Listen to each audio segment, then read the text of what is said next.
Bismillahirrahmanirrahim. Assalamualaikum warahmatullahi wabarakatuh. Sahabat THR yang dimuliakan oleh Allah. Alhamdulillahilladzi hadana li hada wa ma kunna linahtadiya la haula la hadanallah. Laqad ja'at rasulur rabbina bil haqq wa nudu antil kumul jannatu rustimuha bima kuntum ta'malun. Asyhadu alla ilaha illallah wa asyhadu anna Muhammadan abduhu wa rasuluhu sallallahu alaihi wasallam wa ala alihi washabi amma ba'da.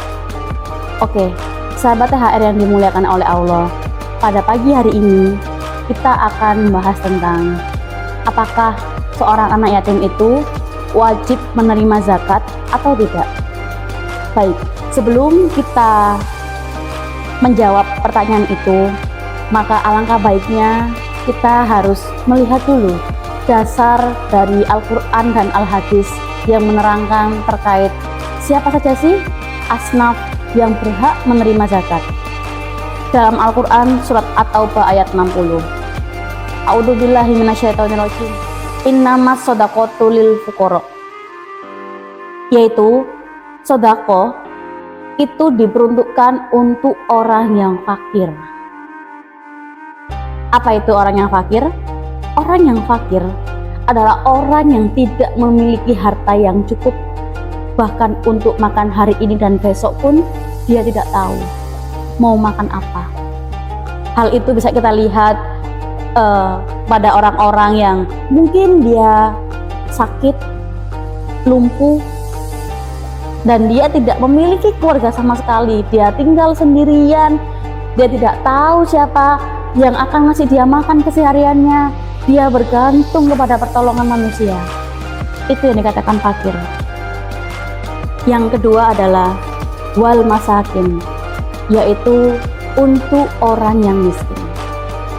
Selain orang yang fakir, zakat juga diperuntukkan untuk orang yang miskin.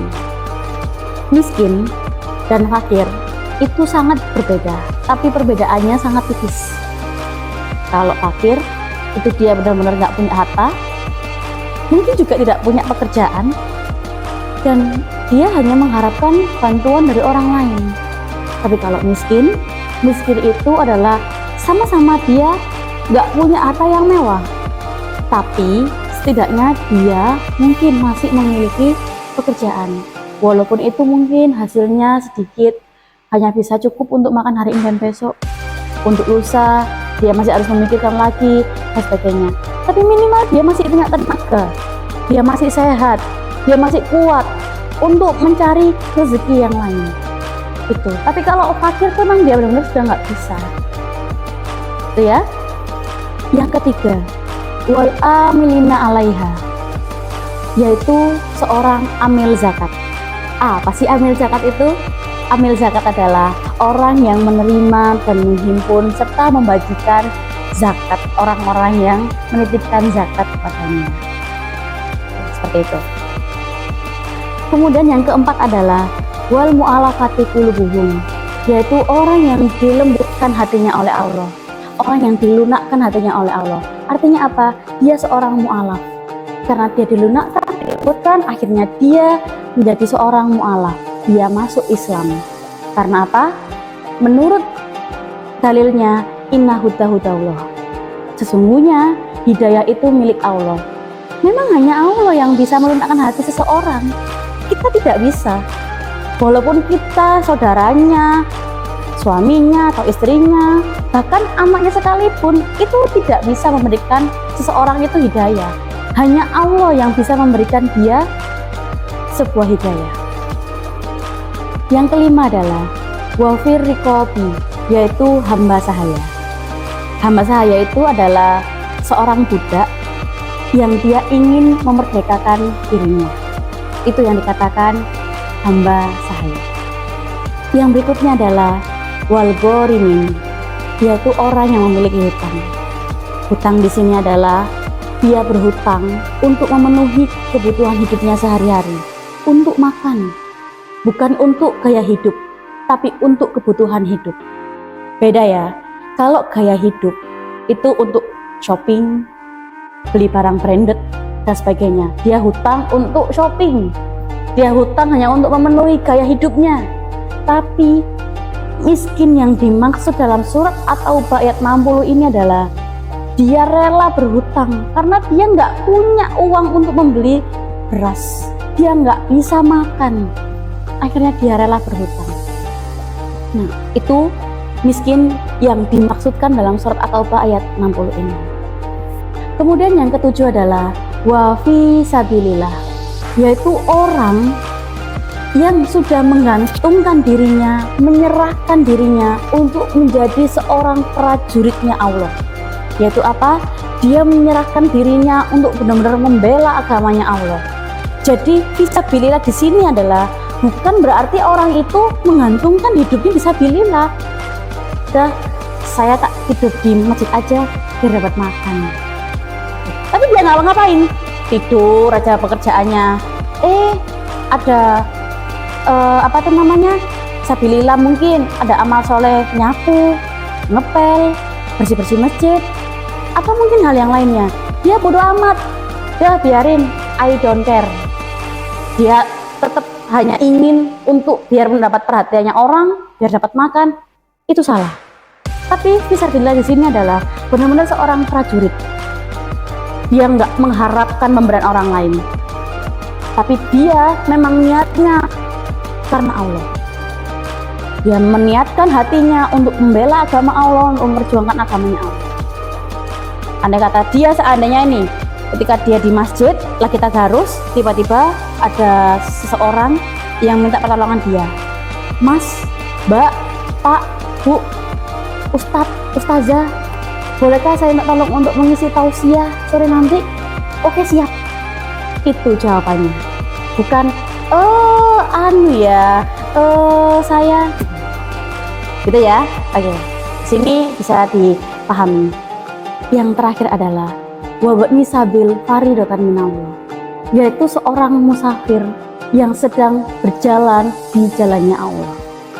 Musafir adalah orang yang sedang berada dalam suatu perjalanan.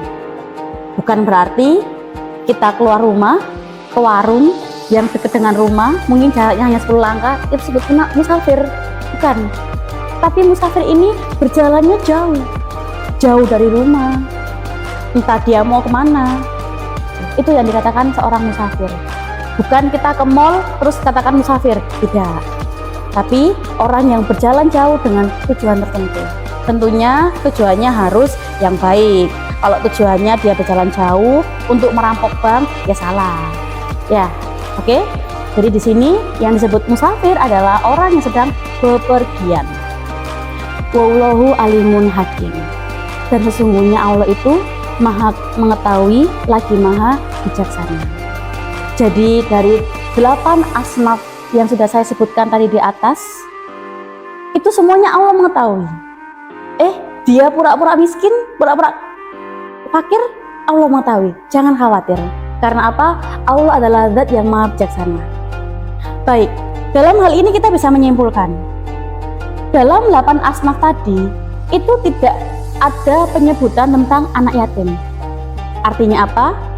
Anak yatim itu tidak termasuk kategori 8 asnaf yang wajib menerima zakat. Tapi, disinilah poinnya. Tapi ketika anak yatim tersebut masuk dalam salah satu kategori 8 asnaf tadi, mungkin dia orang yang fakir, orang yang miskin, atau mungkin dia sedang dalam musafir atau dan sebagainya, maka dia berhak untuk menerima zakat. Seperti itu teman-teman. Nah, dan juga seorang anak yatim itu dia juga harus mengeluarkan zakat. Di sini yang dimaksud adalah zakat fitrah. Artinya apa? Kalau mengeluarkan dia wajib, tapi kalau menerima dilihat dulu. Kalau dia andai kata nih, dia anak yatim, tapi dia kaya raya, ya dia nggak berhak dong menerima zakat. Dia hanya wajib mengeluarkan, tapi tidak mendapatkan. Namun sebaliknya, andai kata nih ada anak yatim, dia adalah orang miskin, kategori orang miskin, dia tetap mengeluarkan zakatnya. Nah, namun dia juga berhak menerima zakat, seperti itu. Jadi zakat itu adalah suatu kewajiban bagi kita sebagai orang muslim. Jangan mengharapkan pemberian. Seandainya nih, aku miskin, aku pengen nanti dapat zakat aja, aku nggak usah zakat, kan aku miskin. Nah, itu namanya nggak mengusahakan. Ya, harus diusahakan dulu. Toh Allah memberi rezeki pada semua umatnya kan. Kalau dikasih ya alhamdulillah, kalau nggak dikasih ya sudah, nggak usah marah-marah. Aku miskin, harus dikasih, nggak usah. Ya, kalau dikasih alhamdulillah, disyukuri. Kalau nggak dikasih, nggak apa-apa. Berarti menurut Allah, menurut manusia yang lain, kita masih mampu. Dan itu jauh lebih alhamdulillah loh. Kan itu doa yang terbaik. Berarti kita didoakan menjadi orang yang mampu. Baik.